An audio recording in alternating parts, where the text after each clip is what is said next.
ઈશાના લગ્ન થયા એને 15 વર્ષ થઈ ગયા હતા. એને સંતાનમાં 2 બાળકો હતા. ઈશા, એના પતિ, 2 બાળકો અને એના માતા પિતા, એમ કુલ મળીને ઘરમાં 6 સભ્યો સાથે જ રહેતા હતા. ઈશાના પિયરમાં એના પિતાનું ઈશા નાની હતી ત્યારે જ અવસાન થઈ ગયું હતું. પરંતુ ઈશાના લગ્ન ખૂબ જ સારા પરિવારમાં થયા હતા અને એને પિતાનો પ્રેમ સાસરિયામાંથી મળતો હતો. ઈશાનો સુખી સંસાર જોઈને એની માતા ખૂબ જ ખુશ હતા. ઈશાનું પિયર ગામમાં જ હોવાથી એને અવારનવાર પિયરમાં જવાનું થતું.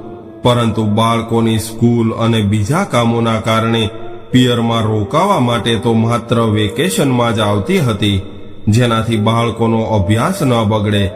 ઈશાને એક ભાઈ પણ હતો અને એના પણ લગ્ન થઈ ચૂક્યા હતા. ભાઈ અને ભાભી એના બંને દીકરાઓ સાથે એની માતા સાથે રહેતા હતા. એક દિવસ અચાનક માતાને હૃદય રોગનો હુમલો આવ્યો અને એને બચાવી ન શક્યા. અચાનક જ માતા અવસાન પામ્યા છે એવી ખબર પડી એટલે ઈશા ખૂબ જ દુઃખી થવા લાગી.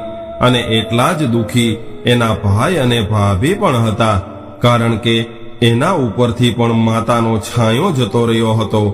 માતાના અવસાન બાદ થોડા દિવસ સુધી ઈશા એના પિયરમાં રોકાણી હતી.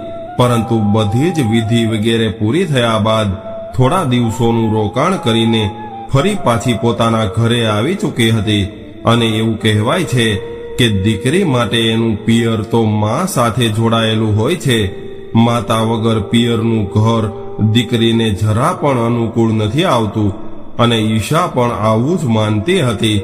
એટલા માટે જ એ અવારનવાર ભાભીને અથવા ભાઈને ફોન કરીને એના સમાચાર પૂછી લેતી.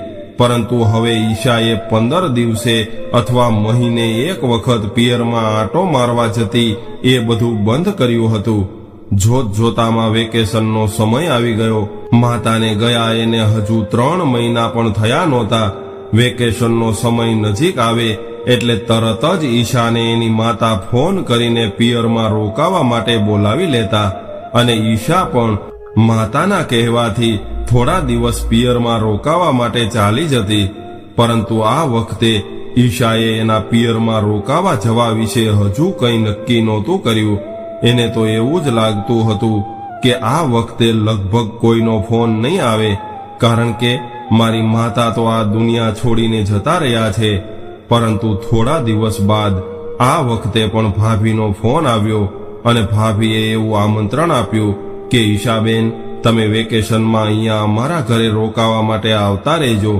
ભાભીનો ફોન આવ્યો હતો એટલે ઈશા એને ના ન પાડી શકી અને આખરે પિયરમાં રોકાવા જવાનો નિર્ણય કર્યો. મામાના ઘરે જવાનું છે એવું સાંભળીને બાળકો પણ ખૂબ રાજી થઈ ગયા. પરંતુ ઈશાને હજુ પણ એવું લાગતું હતું કે મારી માતાના ગયા પછી મારા પિયરમાં મને પહેલા જેવું માન સન્માન નહીં મળે. હવે થોડા દિવસોમાં ઈશા એના બંને બાળકો સાથે પિયરમાં રોકાવા ગઈ. એના પતિ એને પિયરમાં મૂકવા આવ્યા હતા અને મૂકીને ફરી પાછા પોતાના ઘરે ગયા. અને આ બાજુ ઈશા ઘરની અંદર જઈને એના ભાઈ અને ભાભીને મળી અને એના બાળકોને પણ મળી. ત્યારબાદ બધા જ બાળકો સાથે મળીને રમવા લાગ્યા. થોડા સમય બાદ બધાએ સાથે બેસીને ડિનર કર્યું અને ડિનર કરીને બધા જ લોકો બેઠા હતા. પહેલા જ્યારે પણ ઈશા પિયરમાં રોકાવા આવતી ત્યારે એ એની માતાના રૂમમાં એની માતા સાથે જ સૂતી હતી. અને આ વખતે પણ ઈશાએ એની ભાભીને એવું કહ્યું કે ભાભી, મારી પથારી માના રૂમમાં જ કરી આપો, હું એ જ રૂમમાં સૂઈ જઈશ. થોડા સમય પછી બધા લોકો સૂવા ગયા ત્યારે ઈશા પણ એની માતાના રૂમમાં જઈને માતાની બધી જ વસ્તુઓ જોઈને ફરી પાછી માતાની જૂની યાદોમાં ખોવાઈ ગઈ. માતાની વસ્તુઓ જોતા જોતા ક્યારે નીંદર આવી ગઈ એની એને ખબર ન રહી. માતાની યાદો તો જાણે એના સપનામાં આવી રહી હોય એમ એક પછી એક યાદ આવી રહી હતી કે કેવી રીતે મારી માં મારા માટે સવારે ચા લઈને આવતા અને મને પથારીમાંથી ઊભી કરતા. થોડા સમય પછી અચાનક તેને માતાના હાથની ચાની સુગંધ આવવા લાગી. પરંતુ ત્યારે જ એને યાદ આવ્યું કે મારી માં તો હવે આ દુનિયામાં નથી રહી, અને અચાનક જ એ ઝબકીને જાગી ગઈ અને પોતાના અતીતની યાદોમાંથી બહાર આવીને સામે જોયું તો તેના ભાભી ઊભા હતા. હવે ઈશાએ ઘડિયાળ તરફ નજર કરી તો સવારના 7 વાગ્યા હતા. એટલે ઈશા કહેવા લાગી કે અરે ભાભી, આટલી વહેલી સવારમાં તમે અહીંયા આવી ગયા? બોલો ને, શું કામ છે? ઈશાએ એના ભાભીને આવું પૂછ્યું એટલે તેની ભાભીએ એને જવાબ આપીને એવું કહ્યું કે અરે દીદી, મારે તો કોઈ કામ નથી. હું તો તમારા માટે ચા લઈને આવી છું. તમે નાઈને તૈયાર થઈ જાઓ, પછી બહાર આવી જાઓ. હું તમારા માટે નાસ્તો બનાવી રહી છું. ત્યારે ઈશાએ કહ્યું કે ભલે ભાભી, હું હમણાં જ આવું છું. હવે ઈશાએ સૌથી પહેલા ચાની ચૂસકી ભરી અને તેને જે સુગંધ આવી રહી હતી, ખરેખર એવી જ ચા બની હતી જેવી એની માં બનાવતી હતી. ચા પીતા પીતા ઈશા એવું વિચારી રહી હતી કે જ્યારથી હું અહીં આવી છું ત્યારથી મારા ભાભી મને બિલકુલ મારી માં સાચવે એવી રીતે જ સાચવી રહ્યા છે. એ મારી દરેક જરૂરિયાતનું ધ્યાન રાખી રહ્યા છે, અને જેવી રીતે મારી માં મને ચા બનાવીને જગાડતી હતી એવી જ રીતે મારા ભાભીએ પણ ચા બનાવીને મને જગાડી છે. ઈશાને હવે સમજાઈ ગયું હતું કે મારાથી મારા ભાભીને સમજવામાં કદાચ ભૂલ થઈ ગઈ છે, કારણ કે આજે ભાભીએ તો એને એક માની જેમ સાચવી હતી. પહેલા ઈશા જ્યારે પણ પિયરમાં આવતી ત્યારે સવારે નાસ્તામાં કંઈ પણ હોય, પરંતુ ચા અને ગરમા ગરમ ગાંઠિયા તો હોય જ.